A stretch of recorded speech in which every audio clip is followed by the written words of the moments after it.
Sige, sir. ikaw ay aming hinuhuli sa pagkakasalang pagpatay dun sa biktimang si... Sir, wala po akong alam dyan, sir. Wala po akong alam dyan, sir. Sir, wala po akong alam dyan, sir. Sir, wala po akong alam dyan, sir. Umamin ka na nga na ikaw ang pumatay. Umamin na kasi para bumaba yung sentensya mo.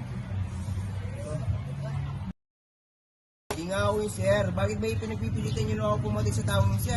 Sinasabi ko naman magmula kanina pa na hindi ako pumatay sa taong yun, sir. Umamin ka na kasi. Ipinapangako sa iyo na bababaan yung sentensya kapag umamin ka. At saka akong bahala sa iyong mga pamilya. Pangako ko yan.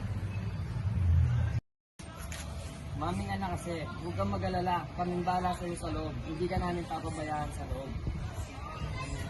Umamin ka lang. Oo, sir. Inaamin ko, sir, na ako pumatay. Pero, sir, nagigiusap ako, sir. Na kayo po ang bahala sa aking mga pamilya. Sir, hindi po talaga sinasadya, sir. Sir, patawarin po ako, sir. Nagigiusap po ako, sir. Huwag niyo pong pangabayaan ang aking pamilya, sir. Nagawa ko lang po yun dahil nabigla lang po ako. Pero hindi po talaga ganun ang aking ugali, sir. Mahal na mahal ko po ang aking pamilya, sir. Nagigiusap po ako. Sige, sir. Sige. Kaming bahala sa iyo at sa pamilya mo. Sige.